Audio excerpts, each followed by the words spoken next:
So we're here at LeWeb 2010 with Charlie Kindel, and you're in charge of the apps environment around Windows Phone 7. That's correct. So this is it. It's been released around a month right now, right? Yeah, and this device is called the HTC Mozart. It's available for sale in the UK. And there's 9 different devices that are available. This device is very cool. It's got a complete metal chassis. The only plastic are this piece and this piece. It's got a great feel to it, a very nice, bright display. This is actually my personal phone, so it's got all of my data on it, and so what you'll see is it's the phone I use every day. If you haven't seen Windows Phone before, this is the start screen.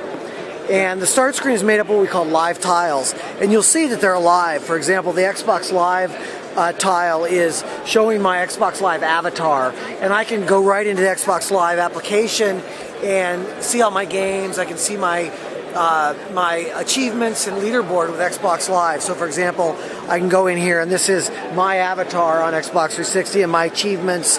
And you can see all the games that I have. You'll notice the user experience we have with Windows Phone is very different from other phones. This type of panoramic experience that is very fluid and has nice motion is a key element of Windows Phone. It's a cool UI. So, yeah. So the Xbox and the Zoom functionality is kind of Microsoft functionality, but you're really working on getting a whole bunch of apps as well, right? We are, and you can see on my start screen I have a bunch of apps. I have Seismic, I have the LeWeb app.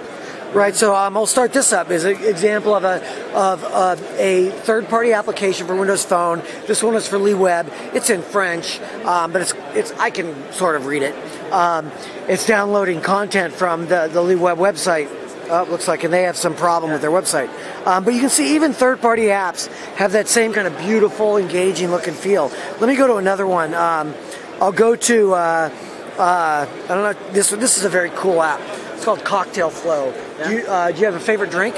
I don't drink alcohol. Oh, you don't? But, well, sorry. Let's pretend you do. I like a drink called the Moscow Mule. And so I can come in here and very rapidly find a cocktail that I like. This will also be able to allow me to show off how the keyboard works. So I can very rapidly, I can type typing. Oops.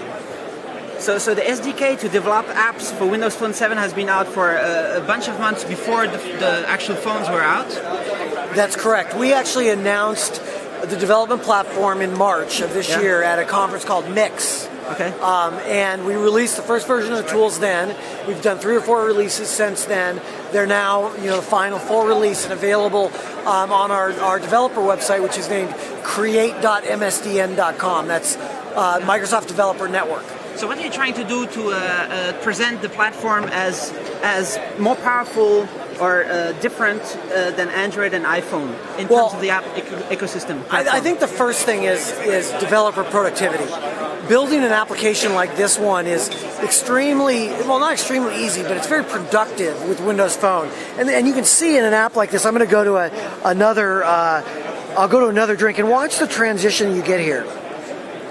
Right? That type of beautiful motion and engaging experience is really quite easy to do with our development platform. Is it APIs? It is. There's APIs. It's all based on .NET. Okay. So we've taken the Silverlight platform, the XNA platform, and we brought them to the phone. So if you're already a .NET developer and a Silverlight developer, kind of overnight we've made you a Windows Phone developer, and if you've never done the platform before, no matter what platform you come from, you'll find that it's really productive and easy to use. So it's actually powerful hooks into the graphics hardware acceleration.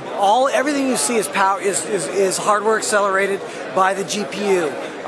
Which is in the Qualcomm right now. It is Qualcomm based. Did you announce any other chips yet? No, we're focused on Qualcomm right now. So they have very good 3D. Yes.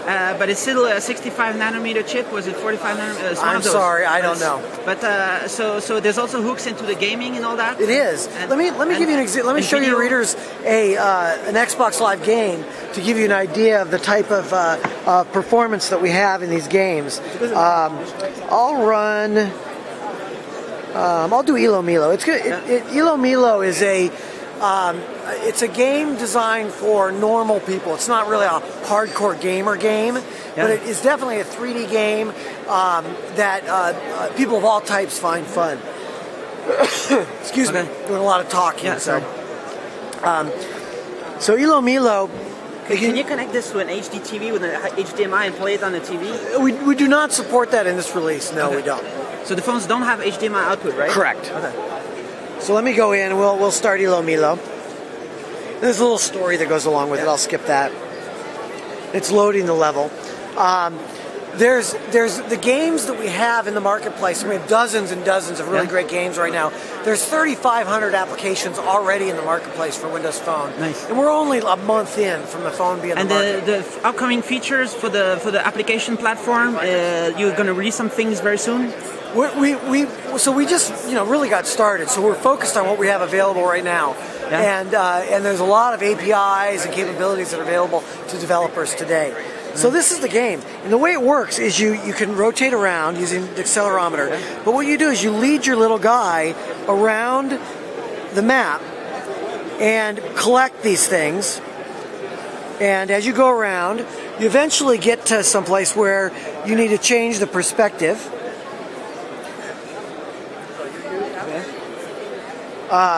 And you can see that it's got really nice 3D graphics. Okay. And it's fun gameplay, great sounds and so forth. And you notice I got an achievement? Yeah. That's an Xbox Live achievement that I was given. That if I go on my Xbox 360 console, I see that same achievement right there. So just one thing, Apple, they brag a lot about the number of apps. Could you say anything about what you think about the number of apps? Is that really important, or is it quality? I talk to people I know all the time that aren't in the tech industry, and they don't really care about the number. They care that the apps they want are available. And so our strategy is making sure that no matter what app an end user wants, we'll have it on our phone.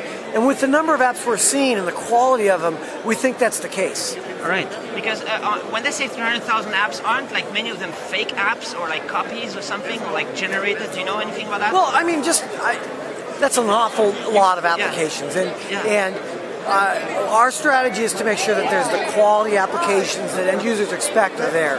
And we're making good progress. And people can buy the apps? Is there going to be subscription models for apps? We support all the different business models. One of the things we've done that's unique is we've built in a trial mode.